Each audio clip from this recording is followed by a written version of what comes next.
Hello guys, welcome to Trishul Defense Academy YouTube channel. My name is Shivam Pandey and guys today we are going to talk about the most important topics of Indian history.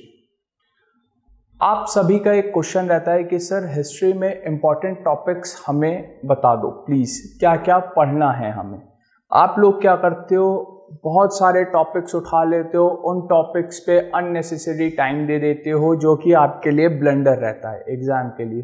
4 सितंबर को आपका exam है तो हमें सिर्फ important topics पे ही focus करके चलना है।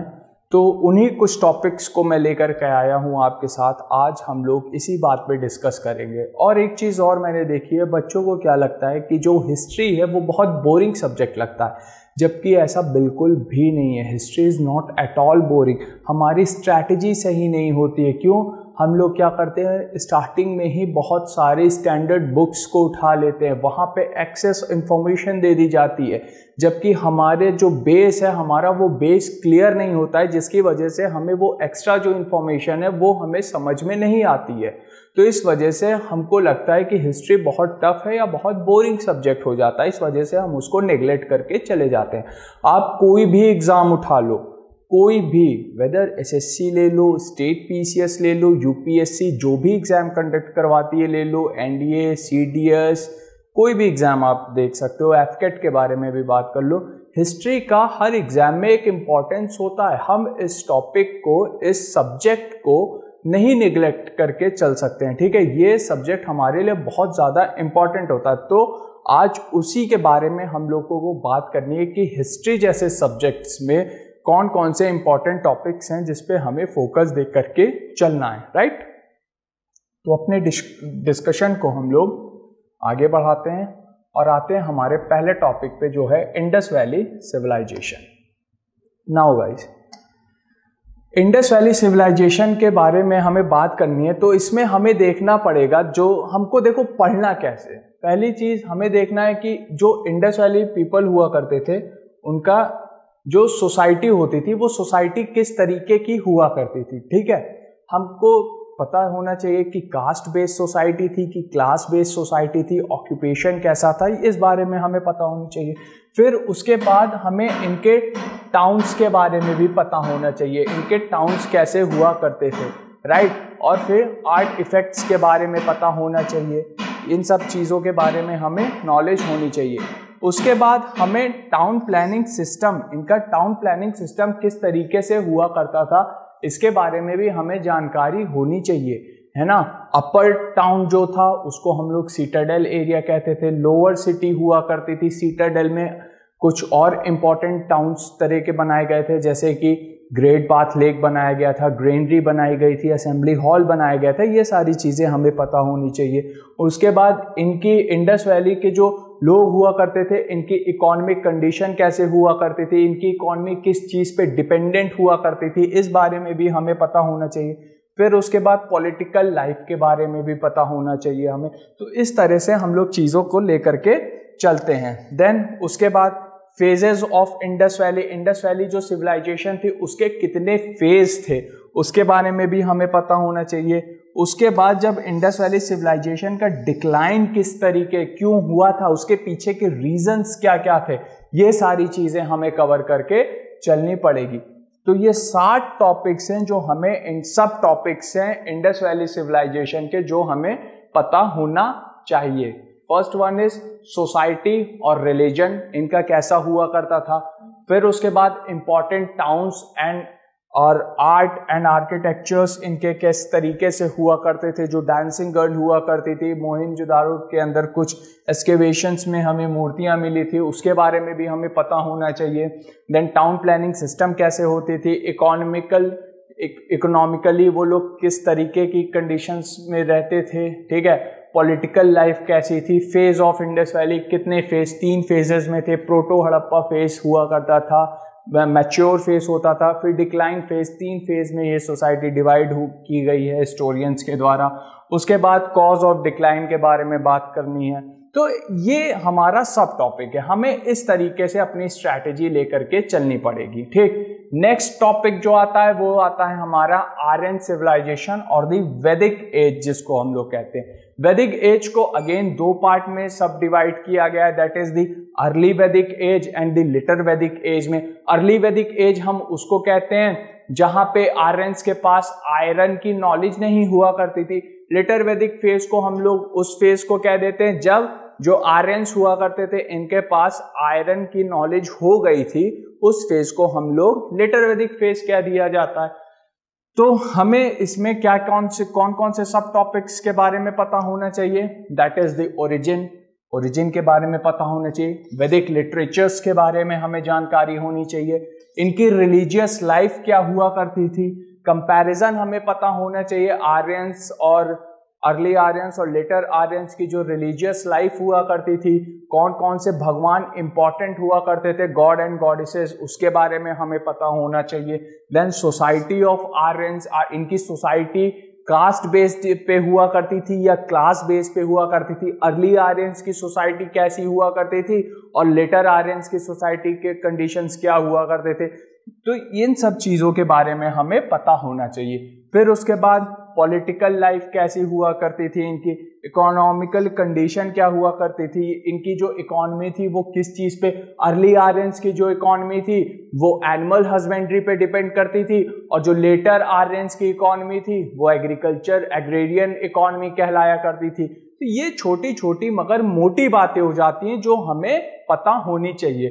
अगर फॉर एग्जाम्पल मैं इनके सोसाइटी ऑफ आर्यंस के बारे में बात करता हूं तो अर्ली आर्यंस जो हुआ करते थे उसमें इंटरचेंजेबल ऑफ वर्ण सिस्टम हुआ करता था, यानी कि जो ब्राह्मण है, जो क्षत्रिय है और जो वैश्य है वो बाय बर्थ नहीं हुआ करते थे अर्ली आर्यंस में, ठीक है ना।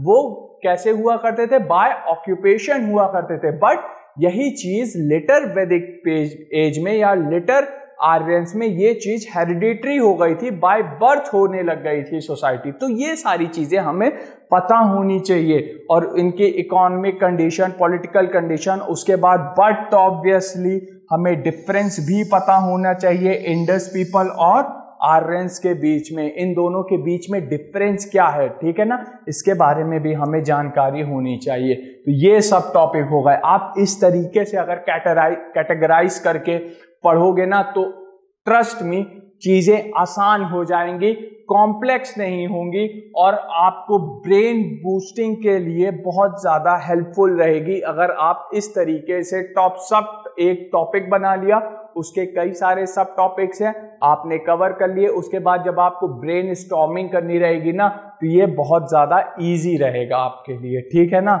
नेक्स्ट उसके बाद आगे हम लोग चलते हैं, अपने डिस्कशन को आगे बढ़ाते हैं। तो आ जाता है बुद्धिज्म। अब आप लोग बोलोगे सर क्वेश्चन ज्यादा नहीं आते हैं।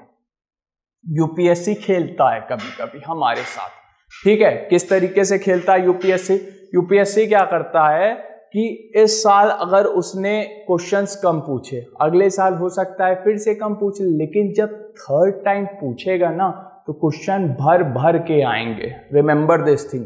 हमको क्या लगता है कि यूपीएससी अब पूछ नहीं रहा तो ये टॉपिक सिलेबस से आउट हो गया, नहीं, ऐसा नहीं है। अभी ये टॉपिक सिलेबस में दिया हुआ है, इस वजह से ये सारी चीजें इंपॉर्टेंट हो जाती हैं हमारे लिए।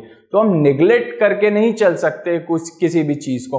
और ये सब टॉपिक्स बहुत इजी हैं, ठीक है ना। टीचिंग ऑफ गौतम बुद्धा की टीचिंग के बारे में हमें पता होना चाहिए। अनात्म पे उन्होंने, सोलनेसनेस पे उन्होंने बात कही थी, है ना। बुद्धिस्ट काउंसिल के बारे में पता होना। देखो नॉर्मली बुद्धिस्ट काउंसिल जो हम लोग देखते हैं वो 4 देखने के लिए मिलती है, पर एग्जाम में आपसे कहीं कहीं ये भी दे देता है कि 6 बुद्धिस्ट काउंसिल हुई थी, ये भी आपको जानकारी होनी चाहिए।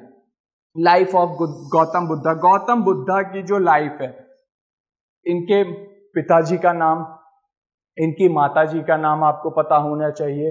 महाभीष्म कर्मा, महापरिनिर्वाणा इनको कब प्राप्त हुआ था, महाभीष्म कर्मा के लिए कब गए थे, ठीक है। ये सारी चीजें, फर्स्ट सेरेमनी इन्होंने कब दिया था, कहाँ पे दिया था, इनके टीचर का नाम पता होना चाहिए, इनकी वाइफ का नाम, इनके सन का नाम आपको पता होना चाहिए, यहाँ तक कि इनके चैरियटर और इनके हॉर्स का भी नाम आपको पता होना चाहिए। ये चीजें इंपॉर्टेंट हो जाती हैं गौतम बुद्धा से रिलेटेड, ठीक है।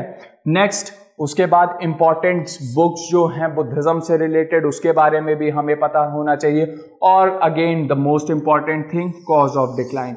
बुद्धिज्म जो इंडिया से स्टार्ट हुआ, आज इंडिया में ही वो माइनॉरिटी पे देखने के लिए मिल रहा है। इसके पीछे के रीजंस क्या है, कॉजेस क्या क्या देखने के लिए मिलते हैं। बुद्धिज्म जो कि एक समय में इतना ज्यादा प्रोमिनेंट हो गया था, इतना ज्यादा प्रचलित हो गया था, उसके पीछे का रीजन क्या है कि ये डिक्लाइन कर गया था, ये भी हमें पता होना चाहिए। ये चीजें हमारे लिए बहुत ही ज्यादा इंपॉर्टेंट हो जाती है, हम इसे छोड़ करके नहीं चल सकते हैं। याद रखना, ये चीजें हमारे लिए बहुत ही ज्यादा इंपॉर्टेंट हैं।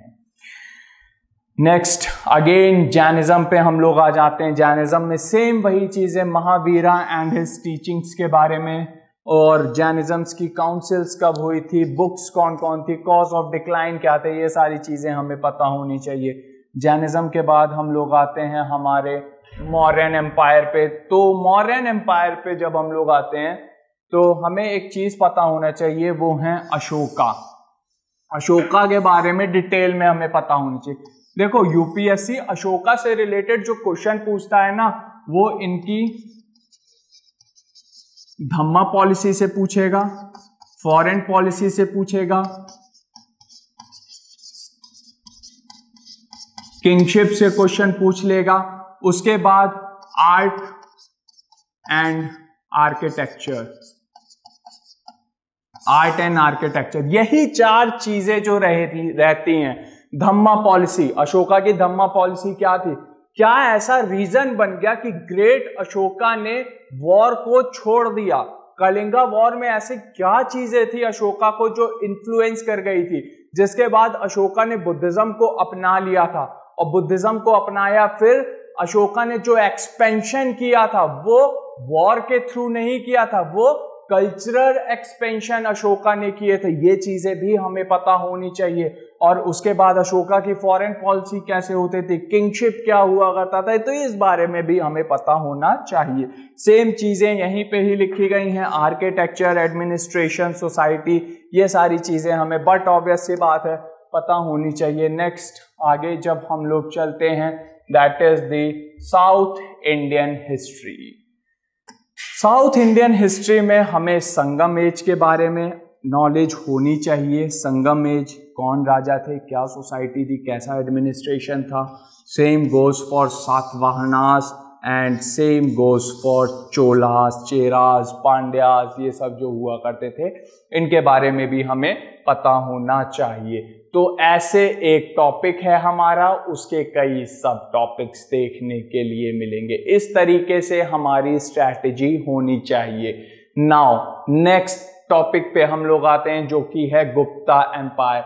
गुप्ता एम्पायर के बारे में हमें क्या चीज पता होना चाहिए, इनका एडमिनिस्ट्रेशन कैसे हुआ करता था, क्या क्या चीजें थी। उसके बाद आर्किटेक्चर के बारे में और सोशल डेवलपमेंट के बारे में भी हमें मालूम होना चाहिए थोड़ा बहुत, ठीक है ना, थोड़ा बहुत पता होना चाहिए हमें इनके बारे में। Now guys, Gupta period same देखने के लिए मिल रहा है। हर्ष के बारे में हमें डिटेल में पता होना चाहिए। इनके कोर्ट पोएट कौन थे, कौन कौन सी बुक लिखी थी इनके कोर्ट पोएट ने, इन्होंने 3 किताबें लिखी थी, उन 3 किताबों का नाम क्या है। इनके एडमिनिस्ट्रेशन के बारे में हमें थोड़ा सा पता होना चाहिए। फॉरेन ट्रेवलर्स इनके समय में आए थे, या गुप्ता के समय में जो भी फॉरेन ट्रेवलर्स आए थे उनके बारे में भी हमें पता होना चाहिए। उसके बाद फेडरल सिस्टम के बारे में भी हमें थोड़ी सी जानकारी होनी चाहिए। Now guys, Islamic invasion, most important thing, ठीक है ना। इस्लामिक इन्वेजन के बारे में तो हमें डिटेल नॉलेज होनी चाहिए। इस्लामिक इन्वेजन कब, कौन, कैसे, कहाँ से आया था, ठीक है ना, हर एक चीज के बारे में हमें डिटेल नॉलेज होनी चाहिए, ठीक है, इसके बारे में। नाउ गाइस, आगे चलते हैं। जब हम लोग अपने डिस्कशन को आगे बढ़ाते हैं तो आप लोग देखोगे दिल्ली सल्तनत, दिल्ली सल्तनत में आप लोग देखोगे रूलर्स एंड देयर कंट्रीब्यूशन के बारे में पता होना चाहिए, कौन कौन से राजा थे और उनका क्या कंट्रीब्यूशन देखने के लिए मिल रहा था, उस बारे में हमें जानकारी होनी चाहिए। उसके बाद कुतुबुद्दीन ऐबक, इल्तुतमिश, बलबन, अलाउद्दीन खिलजी, मोहम्मद बिन तुगलक, फिरोज शाह तुगलक और उसके बाद सिकंदर लोदी, इब्राहिम लोदी, इन सब के बारे में डिटेल नॉलेज होनी चाहिए। डिटेल यानी कि इन्होंने क्या क्या एडमिनिस्ट्रेशन वर्क किया था उसके बाद पता होनी चाहिए। और नेक्स्ट थिंग हमें पता होनी चाहिए कौन कौन से आर्ट्स एंड आर्किटेक्चर्स के वर्क्स थे जो इन लोगों ने किए थे, ठीक है ना, हमें इसकी भी जानकारी होनी चाहिए। टॉम्ब किसने बनाना स्टार्ट किया था, है ना, डोम का सिस्टम किसने स्टार्ट किया था, तो ये सारी चीज़ें हमें थोड़ी थोड़ी पता होनी चाहिए। मिनरेट्स किसने बनवाए थे, कहाँ पे बनवाए थे, फर्स्ट टाइम कौन बनवाया था, ये थोड़ी सी चीज़ें हैं जो आर्ट एंड आर्किटेक्चर में हमें पता हो जाएंगी, ठीक है। ये देखिए now Vijayanagar empire, again Krishnadevaraya के बारे में पता होना चाहिए, विजयनगर एम्पायर के बारे में। Vijayanagara is the important thing. Vijayanagara से यूपीएससी आपसे क्वेश्चंस पुट अप कर लेता है, विजयनगर को हम लोग निगलेक्ट करके नहीं चल सकते हैं। विजयनगर के बाद इंपॉर्टेंट टेम्पल्स एंड बुक्स, एक चीज यहाँ पे खास तौर से आप लोग ध्यान रखिएगा, ये जो बुक्स होती हैं ना, ये बुक्स जो भी करंट अफेयर का पार्ट है उसमें कवर करके चलती है और हमें उसी में देख करके चलना है इन बुक्स को। अगर वो न्यूज़ में है तभी हम कवर करके चलेंगे उन किताबों को। Now guys moving towards the next topic, अपने नेक्स्ट टॉपिक की तरफ हम लोग चलते हैं जो कि है मुगल्स। बाबर और उसके वॉर के बारे में। बाबर इंडिया में कब आया, ठीक, बैटल ऑफ पानीपत, ठीक है ना, पानीपत की लड़ाई की क्रोनोलॉजी, किसने किसके साथ लड़ी और कौन जीता था, प्लेस क्या थी, इस बारे में हमें जानकारी होनी चाहिए। उसके बाद अकबर के बारे में, जहांगीर, शाहजहां, इनके बारे में भी पता होना चाहिए। औरंगजेब के बारे में डिटेल्ड इंफॉर्मेशन होनी चाहिए। एडमिनिस्ट्रेशन और सोसाइटी इनकी कैसे थी इसके बारे में भी हमें जानकारी होनी चाहिए। और cause of decline of the Mughal के साम्राज्य के गिरने का क्या कारण था ये भी हमें पता होना चाहिए। ये चीज़ें इंपॉर्टेंट हो जाती है हमारे लिए। अगेन यहाँ पे आप एक चीज़ और देख पा रहे हो, ये जो 7th पॉइंट है यहाँ पे लिखा हुआ है इंपॉर्टेंट बुक्स। तो ये इंपॉर्टेंट बुक्स अगेन हमें कहाँ से कवर करके चलनी है, जो भी हमारा करंट में टॉपिक चल रहा होगा, यानी कि करंट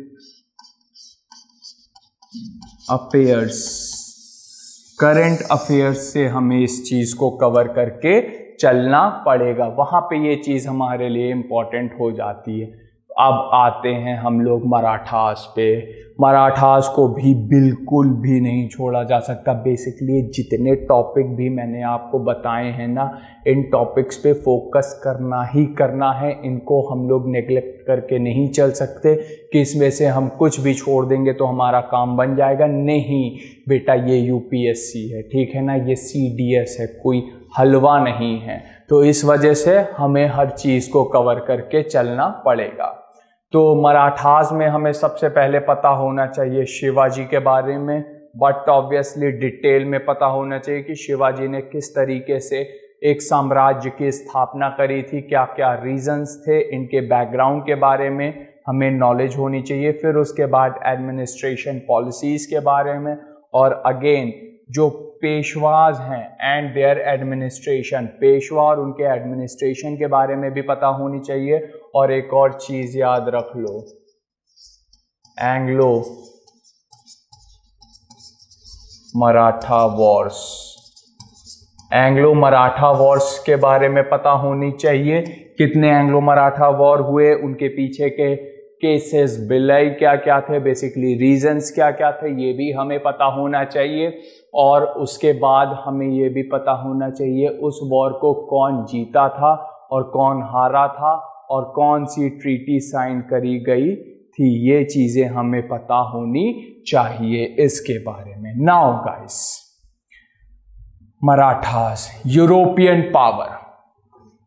यूरोपियन पावर पे जब हम लोग आ जाते हैं तो हमें क्रोनोलॉजी के बारे में पता होना चाहिए। पहले कौन आए, डच, फ्रेंच, इंग्लिश, कौन किस क्रोनोलॉजी में आया, कब आया, किसने अपनी फैक्ट्री कहाँ पे स्टैब्लिश करी थी, ठीक है, कौन उस समय किंग हुआ करते थे या सुल्तान हुआ करते थे उस पर्टिकुलर टाइम पे, उस पर्टिकुलर जगह पे, और क्या वॉर आपस में इन लोगों ने जो सी वॉर लड़ी थी उसके बारे में पता होना चाहिए। ईस्ट इंडिया कंपनी आप जानते ही हो, जो आया इंडिया में, जिसकी वजह से हम इतनी ज़्यादा हिस्ट्री पढ़ रहे हैं, वो तो हमें पढ़ना ही पड़ेगा उसके बारे में, that is the east India company.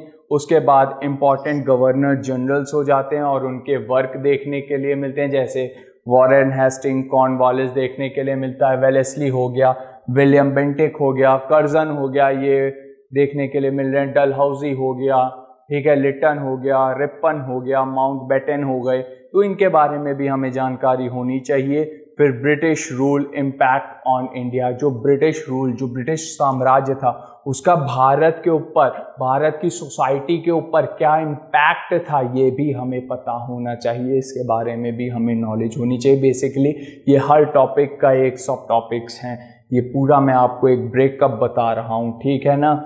Now social and cultural awakening किस तरीके से इंडिया में जनरेट हुई, ये भी हमें मालूम होना चाहिए। रिफॉर्म मूवमेंट्स के बारे में पता होना चाहिए, जो ब्रह्मो समाज की स्थापना हुई, ब्रह्मो समाज को किसने बनाया था, फिर उसके बाद ब्रह्मो समाज, राजा राम मोहन रॉय की डेथ के बाद ब्रह्मो समाज को किसने लीड किया था, क्या ब्रह्मो समाज में तत्व बोधनीय सभा का कोई रोल देखने के लिए मिल रहा था, अगर हाँ तो फिर तत्व बोधनीय सभा क्या थी, उसके लीडर कौन थे, ये सारी चीज़ें हमें पता होनी चाहिए। फिर प्रार्थना समाज हो गया, बहुत सारे चीज़ हो गए, आत्मरंग पांडुरंगा के बारे में पता होना चाहिए, ये सारी चीज़ें हैं जो हमें रिफॉर्म मूवमेंट्स में कुछ चीज़ें हैं जो पता होनी चाहिए। फिर अगेन गाइज यहाँ पे आपको एक चीज़ और दिख रहा होगा, बुक्स एंड ऑथर। मैं फिर से यही बोलूँगा, सारी बुक्स और ऑथर हमारे लिए इम्पॉर्टेंट नहीं होते हैं, हमारे लिए वही बुक और ऑथर इम्पॉर्टेंट हो जाते हैं जो कि न्यूज़ में हैं, और वो हमें कैसे पता चलेगा, वो हमें करंट अफेयर्स से पता चलेगा। करंट अफेयर्स से हमें वो चीज़ें पता चलेंगी, ठीक है ना। वहाँ पे हम देखेंगे ये चीज़ें जो भी न्यूज़ में रहेगी हमें वहाँ पे देखनी पड़ेगी। नाउ बट ऑब्वियसली सबसे इम्पॉर्टेंट टॉपिक 1857 की क्रांति, रिवोल्ट ऑफ 1857। इसके पीछे का बिल्डअप किस रीजन की वजह से हुआ था, क्यों हुआ था, ये चीजें हमें पता होनी चाहिए। इसके पीछे जो पीजेंट रिवॉल्ट था, ट्राइबल अपराइजिंग देखने के लिए मिली थी, क्यों हुई थी, क्या रीजंस थे, ये सारी चीजें हमें पता होनी चाहिए, ठीक है। बेसिकली 1857 की क्रांति हम लोग सब जानते हैं, मेरठ से स्टार्ट हुई, फिर दिल्ली में चली गई थी, दिल्ली में लीडरशिप मिली थी, तो ये सारी चीज़ें पता होनी चाहिए। फिर अलग अलग जगह पे, जैसे फॉर एग्जांपल लखनऊ में बेगम हजरत महल ने इसको लीड किया था, तो इसके पीछे रीज़न क्या था, वो अपने सन बिजरिस कादिर को थ्रोन पे यानी गद्दी पे बैठाना चाहती थी, पर अंग्रेज ऐसा नहीं करने दे रहे थे, इस वजह से लखनऊ में उन्होंने इसको लीडरशिप प्रोवाइड करवाई थी इस क्रांति को, तो इसके बारे में भी हमें पता होना चाहिए। अवध में कौन था, है ना, झांसी में कौन था, झांसी के पीछे का रीजन क्या था, ये सारी चीजें हमें इसके बारे में पता होनी चाहिए। आगे चलते हैं अब हम लोग, तो आप देखोगे that is freedom struggle. Freedom struggle 1885 पे अब हम लोग आ गए। 1885 freedom struggle, formation of Indian National Congress. Indian National Congress का फॉर्मेशन कब हुआ था, इसके पीछे के रीजन क्या क्या चीज देखने के लिए मिल रहे थे, कौन कौन फाउंडिंग मेंबर हुआ करते थे, ठीक है ना। अंग्रेजों ने इसके पीछे का क्या रीजन बताया था, इसको फॉर्म करवाने के पीछे का रीजन क्या था, फिर उसके बाद नेक्स्ट मॉडरेट्स एंड एक्सट्रीमिस्ट के बारे में पता होना चाहिए। Partition role of Bengal, Bengal का जब पार्टीशन किया गया था 1905 में, उसके बाद फिर हमें स्वदेशी मूवमेंट देखने के लिए मिला था। स्वदेशी मूवमेंट में किसने किसने क्या क्या रोल अदा किए थे उसके बारे में भी हमें पता होना चाहिए। फिर सूरत स्प्लिट हो गया था, ठीक है, सूरत स्प्लिट, मुस्लिम लीग का फॉर्मेशन हुआ। मुस्लिम लीग के फॉर्मेशन के बाद Lucknow pact, Morley Minto, Chelmsford report जो आई थी, इन सब के बारे में पता होना चाहिए, ठीक है ना। तो इम्पोर्टेंट चीज़ है। अगेन गांधीयन एरा आ गए, गांधी जी के बारे में, गांधी जी के कुछ एक्सपेरिमेंट्स थे उनके बारे में हमें पता होना चाहिए। अच्छा, गांधी जी के कई फेज देखने के लिए मिल जाते हैं, ठीक है। गांधी जी का एक एक्सट्रीमिस्ट फेज भी देखने के लिए मिलेगा, एक मॉडरेट फेज भी देखने के लिए मिल जाता है, ठीक है। तो वो चीज़ भी हमें पता होनी चाहिए। गांधी जी के अफ्रीका में, जब गांधी जी साउथ अफ्रीका में थे, वहां पे भी इन्होंने कुछ सत्याग्रह किए थे। पहला सत्याग्रह वहीं से ही स्टार्ट किया था। इन्होंने एक्सपेरिमेंट जो अपने किए थे वो साउथ अफ्रीका में किए थे, उनके बारे में भी पता होना चाहिए, ठीक है। नटाल एम्बुलेंस फोर्स वगैरह ये सारी चीज़ें उन्होंने वहाँ पे बनाई थी। फिर non corporation movement Gandhi ji ने इंडिया में किया था, उसके बारे में हमें पता होना चाहिए। रीज़न क्या था, राजकुमार शुक्ला कौन थे, कहाँ से थे, क्या रीज़न था, क्यों गांधी जी से मिले, ये सारी चीज़ें हमें पता होना चाहिए। फिर गांधी अर्बन पैक्ट हमें मालूम होना चाहिए, क्यों हुआ था Gandhi Irwin pact. Round table conference के पीछे के रीजंस हमें पता होने चाहिए, गांधी जी को ही क्यों बुलाना चाह रहे थे, ठीक है। गांधी जी कांग्रेस के रिप्रेजेंटेटिव बन करके फिर जब सेकेंड राउंड टेबल कॉन्फ्रेंस में गए तो क्या बातें हुई, सेकेंड राउंड टेबल कॉन्फ्रेंस क्यों फेल हो गई थी, तो ये सारी चीज़ें हमें पता होनी। और जब फेल हुई तो उसका इम्पैक्ट इंडियन सोसाइटी पे क्या पड़ा था, गांधी जी के ऊपर उसका इम्पैक्ट क्या पड़ा था, गांधी जी ने क्या क्या से कौन कौन से स्टेप्स लिए थे, ये चीज़ें हमें मालूम होनी चाहिए। फिर उसके बाद अगस्त ऑफर हो गया, Quit India movement, Cripps mission, cabinet mission plan, इन सब के बारे में भी हमें डिटेल्ड इंफॉर्मेशन होनी चाहिए। इन टॉपिक्स को हम मिस करके नहीं चल सकते हैं। फिर उसके बाद Subhash Chandra Bose, most important, Tripuri and Haripura session, formation of Indian National Congress. Subhash Chandra Bose ji की थिंकिंग और गांधी जी की थिंकिंग में क्या डिफरेंस देखने के लिए मिल रहा था। उसके बाद सुभाष चंद्र बोस ने गांधी जी के साथ इनके कैसे रिलेशनशिप्स थे, ये चीज़ भी हमें पता होनी चाहिए, ठीक है, कैसे रिलेशन थे इनके साथ। उसके बाद इंडियन नेशनल कांग्रेस की, इंडियन नेशनल आर्मी की जो इन्होंने फाउंड किया था, इंडियन नेशनल आर्मी को, wait a while, yes, Indian National Army की फॉर्मेशन कब हुई थी, डेट क्या थी, कहाँ पे फॉर्मेशन करी गई थी, इस बारे में भी हमें पता होना चाहिए।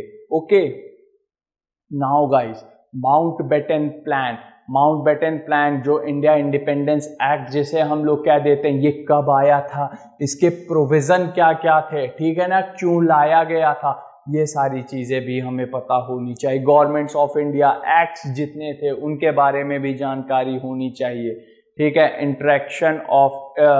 इंटीग्रेशन ऑफ इंडियन स्टेट्स का किस तरीके से बनाए गए थे, तो ये जो चीज़ें हैं ना, ये तो हमारी आ जाएगी पॉलिटी का पार्ट हो जाएगा, polity plus history, polity plus history का पार्ट ब्लेंड है ये दो सब्जेक्ट्स का, ठीक है ना, पॉलिटी और हिस्ट्री का ये ब्लेंड है ये टॉपिक, इसके बारे में भी हमें पता होना चाहिए। आपके लिए मैंने अगेन ये एक इमेज है छोटी सी जो मैंने लगा दी है और आपको इसके बारे में पता होना चाहिए। लोग बहुत बार बोलते हैं सर हमें जो है ना डेट्स नहीं याद होती हैं, हम हिस्ट्री में डेट्स को कैसे याद रखें। कौन कहता है कि आप डेट्स को याद रखो, कुछ इम्पॉर्टेंट इवेंट्स को याद रख लो, उसके आसपास के इवेंट्स अपने आप आपको याद होते चलते चले जाएंगे। याद कुछ नहीं करना है, बस चीज़ों को समझना है। एक बार अंडरस्टैंडिंग डेवलप हो जाएगी, चीज़ें खुद ब खुद आपके दिमाग में फिट हो जाएंगी। हमें कुछ याद नहीं करना रहता, चीज़ों को एनालिसिस करना पड़ेगा और उस एनालिसिस के बेसिस पे हमारी अंडरस्टैंडिंग डेवलप होगी। जब अंडरस्टैंडिंग डेवलप हो जाएगी तो चीज़ें हमें खुद ब खुद याद हो जाएंगी, हमें याद नहीं करना है। जैसे कि फॉर एग्जांपल 1885 ले लो, ये क्या था, इंडियन नेशनल कांग्रेस का जब फॉर्मेशन हुआ, उसके बाद आपको बाकी चीज़ें फिर अपने आप याद रह जाएंगी। जैसे बोअर वॉर जो हुआ था, ठीक है, ये सारी चीज़ें हो गई। 1905 में स्वराज बनाया गया था, स्वराज मूवमेंट हुआ था। फिर कलकत्ता का सेशन देखने के लिए मिला।